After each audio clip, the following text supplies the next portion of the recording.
Student तो देख लेते हैं आपका फर्स्ट वर्ड है आपका कुड। कुड का हिंदी में कितने मतलब है वो जानते हैं। तो कुड को आप सकना कह सकते हैं, सका कह सकते हैं, सकी, सके, इन चारों को भी आप कुड के साथ बोल सकते हैं। और अगर बात करें पाया, पाई, पाए, इनके लिए भी आप एक ही वर्ड यूज करेंगे कुड का। इसका यूज किस चीज के लिए करते हैं आइए जानते हैं। पास्ट एबिलिटी मतलब वाक्य में भूतकाल की योग्यता को बताता है।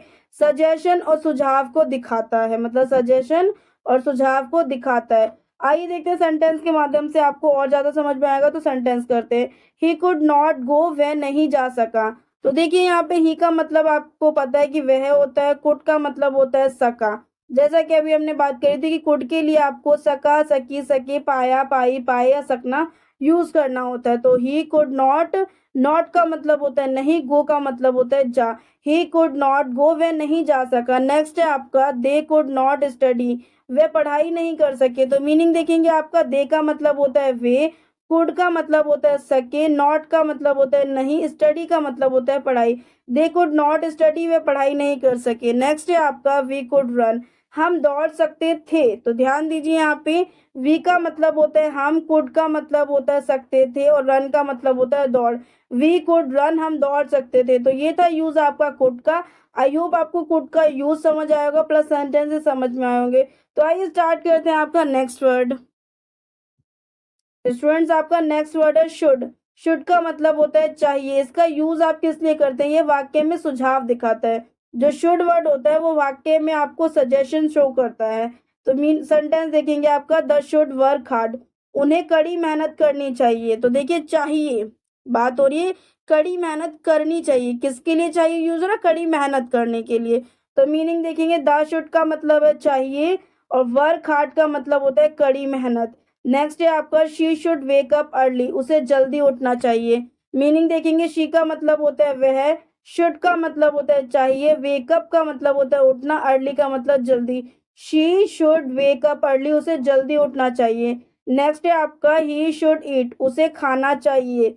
मीनिंग देखेंगे ही का मतलब होता है उसे, शुड का मतलब चाहिए, ईट का मतलब होता है खाना। ही शुड ईट, उसे खाना चाहिए। तो ये था आपका कुड और शुड का यूज। अब नेक्स्ट है आपका वुड। वुड का यूज आप चाहेंगे, गा, गे, गी, इन चारों के लिए यूज करना पड़ता है। और ये वाक्य में संदेह की संभावना दिखाता है। जब आपको संदेह होता है तो उसकी संभावना को शो करता है वुड। आइए देखते हैं कैसे। शी वुड गो, वह जाएगी, वह जाएगी। तो यहाँ पे एकदम से पक्का नहीं है कि वह जाएगी या नहीं जाएगी, हम नॉर्मली कह रहे हैं वह जाएगी। तो उस जगह पे आपको वुड का यूज करना पड़ता है। तो आइए देखते हैं शी का मतलब होता है वह, वुड का मतलब होता है घी और गो का मतलब होता है जाए। ठीक है, शी वुड गो, वह जाएगी। नेक्स्ट है आपका ही वुड कम टुडे, वह आज आएगा। कोई संभावना नहीं है, आ भी सकता है नहीं भी आएगा, इसीलिए हम कह रहे हैं ही वुड कम टुडे। तो यहाँ पे मीनिंग देखेंगे वुड का मतलब होता है आएगा और कम का मतलब होता है आए, टुडे का मतलब आज और ही का मतलब होता है वह। ही वुड कम टुडे, वह आज आएगा। नेक्स्ट है आपका she would pass the exam, वह परीक्षा पास कर लेगी। अब यहाँ पे भी हम संभावना लगा रहे हैं, हो सकता है वो फेल हो जाए, हो सकता है वो बहुत अच्छे नंबरों से पास हो जाए, लेकिन हम नॉर्मली कह रहे हैं वो परीक्षा पास कर लेगी। She would pass the exam, अगर हम नॉर्मली बोल रहे हैं तो आपको वुड का यूज करना है। तो शी का मतलब होता है वह, शी का यूज आप फीमेल के लिए करते हैं। वुड का मतलब होता है घी, पास का मतलब होता है पास, द एग्जाम का मतलब होता है परीक्षा। She would pass the exam, वह परीक्षा पास कर लेगी। देखिए आपका नेक्स्ट वर्ड। आई होप आपको कुड, वुड, शुड समझ में आए होंगे। देखते हैं आपका नेक्स्ट वर्ड। नेक्स्ट वर्ड है आपका माइट। माइट का मतलब होता है शायद। अब आप कहेंगे मैम माइट का मतलब शायद कैसे है, तो यहाँ पे मे बी का मतलब भी शायद होता है, परहैप्स का मतलब भी शायद होता है और माइट का मतलब भी शायद होता है। बट जो इनको यूज होते हैं वो अलग अलग होते हैं, अलग अलग सिचुएशन में इनको यूज करते हैं। तो आइए जानते हैं कि सिचुएशन में आपको माइट का यूज करना है। तो माइट का मतलब होता है शायद और इसका यूज आप शायद सकता है, शायद शक्ति है, शायद सकते हैं। अगर ये बात हो रही है तो मतलब ये वाक्य में संभावना दिखाता है, वाक्य में होने वाली संभावना दिखाता है, क्योंकि संभावना से ही आपको पता चल रहा है कि वो काम हो भी सकता है और वो काम नहीं भी हो सकता है। तो दोनों पॉसिबिलिटी है कि वो हो भी सकता है, नहीं भी हो सकता। तो उस सिचुएशन में आपको माइट का यूज करना है। तो आइए देखते हैं सेंटेंस। इट माइट रेन, यह बारिश हो सकती है। ठीक है, तो मीनिंग देखेंगे। इट का मतलब होता है ये है, माइट का मतलब होता है हो सकती है, रेन का मतलब होता है बारिश या वर्षा। इट माइट रेन, यह बारिश हो सकती है। नेक्स्ट है आपका, और देखिए ये मत करिएगा कि यह बारिश हो सकती है, बारिश को समान, लेकिन हम अगर किसी बाहर एरिया, ओपन एरिया में खड़े तो हम बोल सकते हैं कि यह बारिश हो सकती है, इस तरीके से बोलेंगे। Rohan might get sick, Rohan बीमार हो सकता है, बीमार नहीं है, कुछ उसने अटपटा सा खा लिया या कहीं पानी में ज्यादा भीग गया है या धूप में ज्यादा खेल लिया, तो हम एक पॉसिबिलिटी लगाते हैं, संभावना लगाते हैं कि रोहन शायद बीमार हो सकता है। तो उस सिचुएशन में भी आपको माइट का यूज करना है। तो मीनिंग देखेंगे आपका, रोहन एक व्यक्ति है, पर्सन है, तो नाम जाएगा उसका। माइट का मतलब होता है हो सकता है, गेट का मतलब होता है प्राप्त, सिक का मतलब होता है बीमार। Rohan might get sick, Rohan बीमार हो सकता है।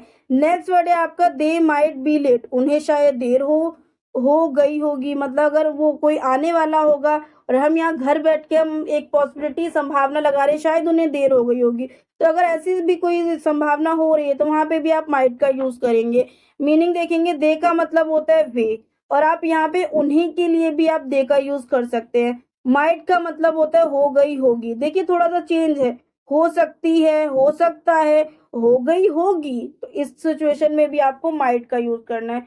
बी का मतलब होता है हो या होना या होता, इन तीनों के लिए आपको बी का यूज करना है। लेट के लिए आपको देर का यूज करना है, दे माइट बी लेट, उन्हें शायद देर हो गई होगी। नेक्स्ट वर्ड है आपका विल, विल का मतलब होता है इच्छा, विल का यूज आप इच्छा के लिए, आकांक्षा के लिए, या गा गे गी आता है उनके लिए आपको विल का यूज करना पड़ता है। तो आइए देखते हैं sentence, she will cook food, वह खाना पकाएगी। तो मीनिंग देखेंगे, शी का मतलब होता है वह, विल का मतलब होता है घी, कुक का मतलब होता है पका, और फूड का मतलब होता है खाना। शी विल कुक फूड, वह खाना पकाएगी। नेक्स्ट है आपका, आई विल स्टडी, मैं अध्ययन करूंगा या मैं पढ़ाई करूंगा। तो मीनिंग देखेंगे, और विल का मतलब होता है गा, स्टडी का मतलब होता है अध्ययन, आई विल स्टडी, मैं अध्ययन करूंगा। नेक्स्ट है आपका, दे विल गो होम, वे घर जाएंगे। तो मीनिंग देखेंगे, दे का मतलब होता है वे, विल का मतलब होता है गे, गो का मतलब होता है जाए, होम का मतलब होता है घर। दे विल गो होम, वे घर जाएंगे। तो अब बात करते हैं आपके नेक्स्ट वर्ड को लेकर। नेक्स्ट वर्ड है आपका कैन, आपने कुड को पढ़ लिया, लेकिन अब पढ़ने की बारी कैन की है। कैन का मतलब क्या होता है, सकता हूँ, सकता है, सकती है, सकते हैं। इनका यूज आपको ये वाक्य में योग्यता दिखाता है, ध्यान दीजिए, एबिलिटी को शो करता है, योग्यता को दिखाता है। अब देखते हैं कैसी योग्यता दिखाता है, वो हम सेंटेंस के माध्यम से जानेंगे। दे कैन स्पीक इंग्लिश, वे अंग्रेजी बोल सकते हैं। तो यहाँ पे वो एक व्यक्ति की इंग्लिश बोलने की योग्यता को दिखा रहा है, वो इंग्लिश बोल पा रहा है, इंग्लिश बोलना ही उसकी योग्यता है, एबिलिटी है। ठीक है, तो दे कैन स्पीक इंग्लिश, वे अंग्रेजी बोल सकते हैं। ठीक है, तो मीनिंग देखेंगे, दे का मतलब वे, कैन का मतलब होता है सकते हैं, स्पीक इंग्लिश अंग्रेजी बोल, दे कैन स्पीक इंग्लिश, वे अंग्रेजी बोल सकते हैं। नेक्स्ट है आपका, इट कैन फ्लाई, ये उड़ सकता है। तो मीनिंग देखेंगे, इट का मतलब होता है यह, कैन का मतलब होता है सकता है, ये सकते हैं, ये सकती है। फ्लाई का मतलब होता है उड़, इट कैन फ्लाई, ये उड़ सकता है। नेक्स्ट है आपका, ही कैन स्विम, वह तैर सकता है। तो मीनिंग देखेंगे, ही का मतलब होता है वह, कैन का मतलब होता है सकता है, स्विम का मतलब होता है तैर। स्टूडेंट्स, तो आपका नेक्स्ट वर्ड है शेल, शेल का मतलब होता है करेगा, गा गे गे। इसके लिए स्टूडेंट्स आपका एक छोटा सा नोट है, क्योंकि आपको पता होना चाहिए। अब ये व्यवहारिक तौर पर स्पोकन इंग्लिश में इस्तेमाल नहीं होता, क्योंकि इसकी जगह विल ने ले ली है, जो विल है उसने इसको रिप्लेस कर दिया है। क्योंकि विल के लिए भी आप गागेगी इच्छा का यूज करते हैं, और शेल के लिए भी करेगा, गागी और इच्छा के लिए यूज करते हैं। तो आजकल की जो एडवांस इंग्लिश है उसमें आप विल का यूज ज्यादा पाएंगे, शेल का यूज कम पाएंगे। तो शेल का तो बिल्कुल ही थोड़ी तरीके से रिप्लेस कर दिया, तो हम भी आपको कहेंगे एडवांस इंग्लिश को पकड़िए और विल का यूज करते हुए चलिए। तो आइए देखते हैं आपका नेक्स्ट वर्ड। आई होप आपको एक छोटा सा नोट समझ में आया होगा शेल को लेकर। नेक्स्ट वर्ड है आपका मे का मतलब होता है सकता हूँ, सकता है, सकती है, सकते हैं। अब इसका यूज किस लिए करते हैं, ये वाक्य में संभावना, अनुमति और अनुरोध प्रकट करता है। संभावना मतलब पॉसिबिलिटी, अनुमति मतलब किसी चीज की आज्ञा को, अनुरोध प्रकट करता है। तो आइए देखते हैं कैसे प्रकट करता है, वो सेंटेंस के माध्यम से जानेंगे। मे आई कम इन, क्या मैं अंदर आ सकता हूँ? तो यहाँ पे हम क्या ले रहे हैं, अनुमति ले रहे हैं, किसी सामने वाले व्यक्ति से अनुमति ले रहे हैं, जो कमरे के अंदर व्यक्ति बैठा है उससे हम अनुमति ले रहे हैं। तो मे का मतलब होता है सकता हूँ, और आई का मतलब होता है मैं, कम इन का मतलब होता है अंदर आ। मे आई कम इन सर, क्या मैं अंदर आ सकता हूँ सर? अगर आप स्कूल में हैं तो किस तरीके से बोलेंगे, मे आई कम इन मैडम, मे आई कम इन सर, तो क्या मैं मैम अंदर आ सकता हूँ, क्या मैं सर अंदर आ सकता हूँ? इस तरीके से आप, अगर आप स्टूडेंट है तो इस तरीके से बोलेंगे, और अगर आप कोई ऑफिस वर्कर हैं तो मे आई कम इन सर, क्या मैं अंदर आ सकता हूँ सर? इस तरीके से आप बोलेंगे।